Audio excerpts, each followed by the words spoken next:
தீபாராதனை ஒளியில் பெருமானின் திருமுகத்தை தரிசிக்கும் போது தீப ஒளியில் அதுவரை மூடியிருந்த இறைவனின் கண்கள் சற்றே திறந்திருக்க இரு கண்களும் வெண்மையாக பெருமாள் நம்மை பார்ப்பது போல் இருக்கின்றது. அந்த ஒரு கணம் நம்மை சுற்றி நடப்பது எல்லாம் மறந்து போய் இறைவனுடன் நாம் ஒன்றி போய் நிற்க வைக்கும். புத்திர பாக்கியம் வேண்டி வருவோர், திருமண தடையால் கவலை அடைந்தோர் இப்பெருமானிடம் வேண்டி தமது வேண்டுதல்களை நிவர்த்தி செய்து கொள்கின்றனர். கரிவரதராஜ பெருமாள் 27 நட்சத்திரங்களில் இறைவன். தங்கள் பிரார்த்தனைகளை மனதில் நினைத்து பக்தர்கள் 27 ரூபாயை இறைவனின் பாதத்தில் வைக்கின்றனர். இதேபோல் 9 நாள் 9 வாரம் என்று வேண்டிக் கொண்டு பிரார்த்தனைகள் செய்தால் வேண்டுதல் நிறைவேறிவிடும். தங்கள் ஜென்ம நட்சத்திரத்தில் 27 மாதங்கள் வந்து வழிபட தடைப்பட்ட காரியங்கள் அனைத்தும் நடைபெறுகின்றன. இங்குள்ள இறைவனின் ஜென்ம நட்சத்திரம் அஸ்தம். எனவே அஸ்த நட்சத்திரத்தில் பிறந்தவர்கள் இங்கு வந்து சிறப்பு பிரார்த்தனைகள் செய்து பலன் பெறுகின்றனர். இங்குள்ள உற்சவர் சத்திய நாராயண பெருமாள். இக்கோவிலின் மற்றொரு சிறப்பு அம்சம் சந்தான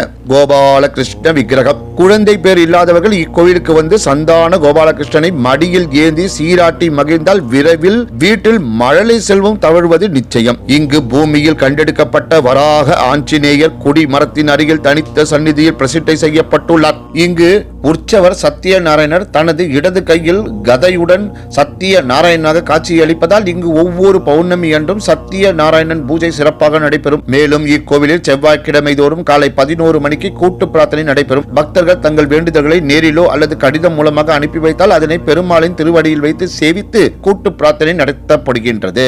இப்பேற்பட்ட சிறப்புமிக்க கரிவரதராஜ பெருமாள் ஆலயத்துக்கு நாமும் ஒரு முறை சென்று பகவானை தரிசிப்போம், சகல சௌபாக்கியத்தை பெறுவோம். இந்த ஆலயத்துக்கான முகவரியை இந்த திரையில் உங்களுக்காக கொடுத்துள்ளேன். பயன் பெற்றுக் கொள்ளுங்கள். நன்றி, வணக்கம், வாழ்க வளமுடன்.